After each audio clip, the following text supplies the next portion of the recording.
નમસ્કાર મિત્રો, સ્વાગત છે તમારું ગુજરાત વેધર ફોરકાસ્ટ ની અંદર. હવે આપણે જાણીશું કે ગુજરાતનું હવામાન કેવું રહેશે જે 7 મે ના રોજ. તો આપણે જોઈશું કે ક્યાં પડશે વરસાદ, ક્યાં પવનની તીવ્રતા જોવા મળશે, ક્યાં વાદળછાયું જોવા મળશે અને આ તાપમાનમાં કેવી અસર જોવા મળશે. ચાલો આપણે એક નજર કરી લઈએ આપણા ગુજરાતના વેધર ઉપર. તો ચાલો મિત્રો, પહેલા તો આપણે વાત કરી લઈએ 6 મે ના રોજ કે જે સાંજના સમયે વાદળોની સ્થિતિ આપણને કેવી જોવા મળી રહી છે ગુજરાત ઉપર. એક નજર કરી લઈએ આપણે આપણા વેધર ફોરકાસ્ટ ઉપર. તો મિત્રો, સૌથી પહેલા તો વાત કરીએ ગુજરાતની. તો ગુજરાત ઉપર ઘણી જગ્યાએ સારા એવા ઘટ્ટ વાદળો આપણને જોવા મળી રહ્યા છે. આ જે વાદળો છે જે વરસાદ આપવા માટે તો નિષ્ક્રિય ગણી શકાય, કારણ કે ક્યાંક ક્યાંક જે છાંટા પડી શકે છે વરસાદના, વધુ વરસાદ આપણને આ વાદળોથી જોવા મળતો નથી. અને જો સૌથી વાત કરીએ વધારે તો જે આપણો આ વિસ્તારમાં જોવા મળી રહ્યા છે, જે આપણે જે પૂર્વ ગુજરાતમાં જોવા મળે છે. પૂર્વી ગુજરાતના તમામ વિસ્તારમાં સારા એવા વાદળો આપણને જોવા મળી રહ્યા છે. અને સાથે સાથે જ્યાં મધ્ય ગુજરાતના ભાગો છે, મધ્ય ગુજરાતના ભાગોમાં પણ આપણને એવા આછા પાતળા વાદળો જોવા મળી રહ્યા છે. અને ખાસ કરીને સૌરાષ્ટ્રના વિસ્તારમાં, જે દક્ષિણ ગુજરાતના વિસ્તારમાં એવા સારા એવા વાદળો આપણને જોવા મળી રહ્યા છે. સાથે સાથે જે આપણી આગાહી હતી કે સુરત અને વડોદરાના જે વિસ્તારમાં જે વાદળો જોવા મળે છે અને ક્યાંક ક્યાંક એવો વરસાદી સ્વરૂપે ઝાપટા પણ પડી શકે છે. અને સૌથી જો વધુ વાદળોની વાત કરીએ તો જે છે આપણા જે રાજસ્થાનના ભાગોમાં વધુ જોવા મળી રહ્યા છે. અને રાજસ્થાનમાં જે ઉદયપુરનો વિસ્તાર છે, ઉદયપુરથી લઈને જે બારમેર સુધીનો જે વિસ્તાર આપણને જોવા મળે છે, ત્યાં વાદળોની સ્થિતિ થોડીક વધુ જોવા મળતી હોય છે. અને ગાજવીજ વાળા વાદળો ત્યાં જોવા મળતા હોય છે, વીજળીના ચમકારા સાથે ત્યાં વાદળો આપણને જોવા મળતા હોય છે.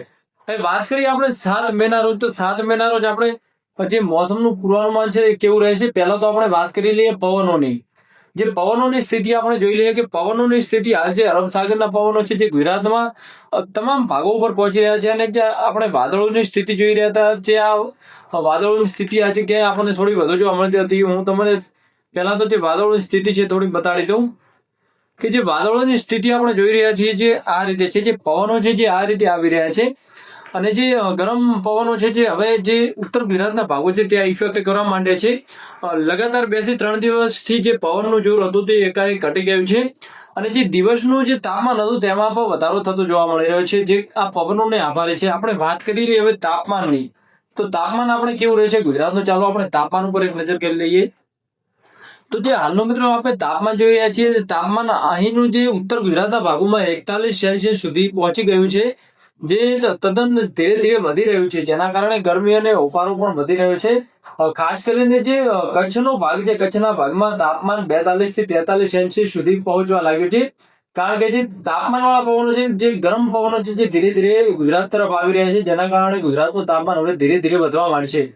અને જે ખાસ કરીને જે મધ્ય ગુજરાત છે, મધ્ય ગુજરાતના ભાગોમાં જે શહેરી વિસ્તારમાં તાપમાન જે ભેજ અને પ્રદૂષણના કારણે 45°C નો પારો પણ પાર કરી શકે છે.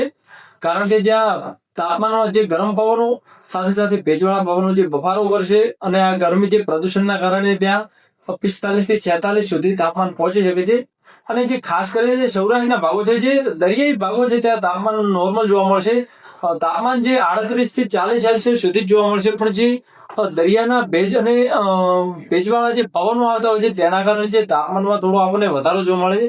કારણ કે જે ભેજવાળા પવનો અને જે ગરમ પવનો ભેગા થઈને બાફ જેવી સ્થિતિ જોવા મળતી હોય છે, જે ભેજના કારણે જે બાષ્પીભવન થતું હોય છે જે પાણીનું, તેના કારણે અને જે તાપમાનવાળા પવનો, જે ગરમ પવનો આવતા હોય છે તેના કારણે જ્યાં જે આપણે કહી શકાય કે એક રીતે બાફ જેવી પરિસ્થિતિ જોવા મળતી હોય છે, જેના કારણે બફારો વધુ જોવા મળતો હોય છે આપણને. હવે વાત કરીએ જે પૂર્વ ભાગોમાં જે તાપમાનમાં કોઈ વધારો જોવા મળશે નહીં, કારણ કે ત્યાં લગાતાર હજી જે ભેજવાળા પવનો પહોંચી રહ્યા છે.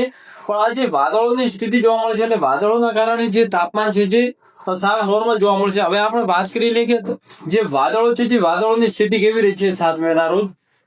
તો એક નજર આપણે વાદળો ઉપર કહી લઈએ કે વાદળોની સ્થિતિ સાવ નોર્મલ જોવા મળશે. આ જે ગરમીના કારણે જે સવારના સમયે જે આકાશ ક્લિયર હશે, પણ જે જેમ જેમ બપોરનો સમય થશે તેમ તેમ જે ઉત્તર ગુજરાતના ભાગો છે, ઉત્તર ગુજરાતમાં જે બનાસકાંઠા, પાલનપુર, વાવ, થરાદ સુધીના વિસ્તારોમાં દરેક જગ્યાએ પવન હળવો જોવા મળશે. પણ જ્યાં ક્યાંક ક્યાંક જ્યાં દિવસ દરમિયાન પવન ઓછો જોવા મળતો હશે, પણ જ્યારે પણ જે પવન છૂટશે ત્યારે સાંજના સમયે જે વંટોળ તરીકે પવન ફૂંકાઈ શકે છે, જેની સ્પીડ 30 થી 35 કિમી સુધી જઈ શકે છે, જેના કારણે થોડીક સાવચેતી રાખવી પડશે. હવે ઉત્તર ગુજરાતના ભાગોની તો વાત થઈ ગઈ. પૂર્વ ગુજરાતમાં જોઈ લઈએ કે પૂર્વ ગુજરાતના ભાગો છે ત્યાં નોર્મલી રીતે જે પવનની સ્થિતિ છે જે 15 થી 20 કિમીની જોવા મળશે, કારણ કે જ્યાં વાદળો બંધાતા હોય છે ત્યાં પવન થોડો વધુ જોવા મળતો હોય છે, અને ક્યાંક ક્યાંક જે વીજળીના ચમકારા સાથે મેઘગર્જના પણ આપણને જોવા મળશે. મધ્ય ગુજરાતના ભાગોમાં ક્યાંક ક્યાંક જે અમદાવાદ અને મહેસાણાનો વિસ્તાર છે ત્યાં અમુક જગ્યાએ વાદળછાયું વાતાવરણ જોવા મળશે, જે પણ બપોર પછીના સમયે જોવા મળશે. અને જે સૌરાષ્ટ્રના ભાગો છે, સૌરાષ્ટ્રના ભાગોમાં નોર્મલી રીતે જે વાદળો છે ત્યાં આવતા જતા રહે છે, કારણ કે દરિયાઈ વિસ્તારથી જે પવનો આવે છે તેના કારણે ભેજની માત્રા વધુ હોવાથી જે દરિયાઈ વિસ્તારો છે અને સૌરાષ્ટ્રમાં જે હરિયાળો પ્રદેશ છે જ્યાં વાદળો આવતા જતા જોવા મળશે. અને આ ક્યાંક ક્યાંક મેઘગર્જના પણ આપણને જોવા મળે. અને જે આપણું કચ્છ રિજન છે, કચ્છ રિજનમાં તો નોર્મલી ક્યાંક ક્યાંક વાદળો જોવા મળશે, વધુ કોઈ વરસાદના આસાર જોવા મળતા નથી કે ઘણું વાદળછાયું પણ વાતાવરણ જોવા મળતું નથી. પણ જે સૌરાષ્ટ્રના ભાગો છે ત્યાં તાપમાનમાં થોડો વધારો જોવા મળશે હવે 2 થી 3 દિવસમાં, કારણ કે ઓપ અને બપોરના લીધે અને સાથે સાથે જે મેદાની વિસ્તારના પવનો પણ હવે ધીરે ધીરે વધવા લાગે છે, તેના કારણે તાપમાનમાં વધારો થશે. અને સાથે સાથે સમગ્ર ગુજરાતમાં જે પવનની સ્પીડ છે તેમાં પણ ઘટાડો જોવા મળશે. દિવસ દરમિયાન પવનની પરિસ્થિતિ સાવ નોર્મલ જોવા મળશે, 5 થી 6 કિમી ઝડપે પવન આપણને જોવા મળશે નોર્મલી રીતે. અને બપોર પછીનો જે સમય છે ત્યાં સાંજનો સમય અથવા રાત્રિના સમયે પવન ફૂંકાઈ શકે છે, કારણ કે ત્યાં લો પ્રેશર સિસ્ટમ સર્જાય, લો પ્રેશર જેવી એક પરિસ્થિતિ સર્જાતી જોવા મળે છે, જેના કારણે જે પવન છે તે એકાએક રાતના સમયે જોર પકડી શકે છે. એ પણ જે થોડા સમય માટે 15 થી 20 મિનિટ માટે જે વધારે પડતો પવન આપણને ફૂંકાતો જોવા મળશે. તો મિત્રો આ હતું આપણા ગુજરાતનો 7 મેનો મોસમ પૂર્વાનુમાન.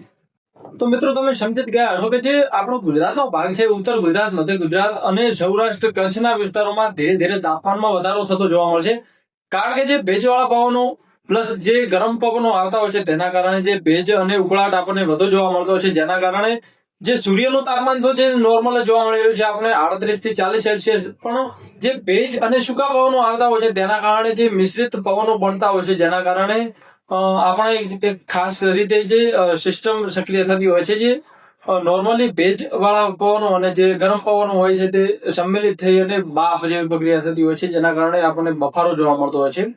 વરસાદની નહિવત પરિસ્થિતિ આપણને જોવા મળે છે, કારણ કે જે વાદળો છે જે હાલે એટલા બધા સક્રિય થઈ શકતા નથી, કારણ કે વાદળોની હાલની જે ઊંચાઈ હોય છે તે બહુ ઓછી હોય છે, જેના કારણે આપણને વાદળો જોવા મળે છે પણ થોડા સમય બાદ જે નોર્મલ રીતે પેદાઈ જતા હોય છે. તો વરસાદ તો કોઈ પણ જગ્યાએ જોવા મળશે નહીં. હા, અમુક જગ્યાઓ હોય છે જે ભેજવાળા પવનનો વધારે પડતો ત્યાં આવરો જોવા મળતો હોય છે, ત્યાં ક્યાંક ક્યાંક એવા વિસ્તારો હોઈ શકે છે, જે પણ વડોદરા સાઈડના વિસ્તારો, જે સુરતનો વિસ્તાર છે, પ્લસ જે પૂર્વી સાઈડનો જે ગુજરાતનો વિસ્તાર છે ત્યાં અમુક જગ્યાએ ઝાપટા જેવું પડી શકે છે, ક્યાંક બુંદાબાંદી થઈ શકે છે, વધારે વરસાદની કોઈ શક્યતા જોવા મળતી નથી. ઉત્તર ગુજરાતના ભાગોમાં પણ જે નોર્મલ રીતે જે પવનો આવતા હોય છે, જેના કારણે હા કે જે દિવસ દરમિયાન પવન સાવ પકડાઈ જવો અને રાત્રિના સમયે ફૂંકાવો, આવી પ્રક્રિયા આપણને જોવા મળશે જે ઉત્તર ગુજરાતના ભાગોમાં. બાકી જે સૌરાષ્ટ્રનું રીજન હવે સાવ નોર્મલ રીતે જે વાદળ છાયું જોવા મળશે, ક્યાંક ક્યાંક વાદળો જોવા મળશે અને નોર્મલ રીતે પવન ફૂંકાતો રહેશે. કચ્છની વાત કરીએ તો કચ્છમાં ધીરે ધીરે તાપમાનમાં થોડો વધારો થશે, કારણ કે જે પવનો નોર્મલ રીતે ફંટાઈ રહ્યા છે તેના કારણે હવે જે ભેજવાળા પવનો ઓછા થતા જાય છે અને જે ગરમ પવનો વધુ આવી રહ્યા છે તેના કારણે કચ્છમાં પણ થોડુંક તાપમાનમાં વધારો થતો જોવા મળશે. તો મિત્રો આ હતું 7 મેનું આપણું મોસમ પૂર્વાનુમાન. આગળના સમયમાં કેવું રહેશે હવામાન, હું તમારી વિગતે ચર્ચા આપતો રહીશ. બને રહેજો મારી સાથે, અને જો ચેનલને સબસ્ક્રાઇબ ના કરી હોય તો સબસ્ક્રાઇબ કરવાનું ભૂલશો નહીં અને એક લાઈક પણ કરતા જજો. ધન્યવાદ.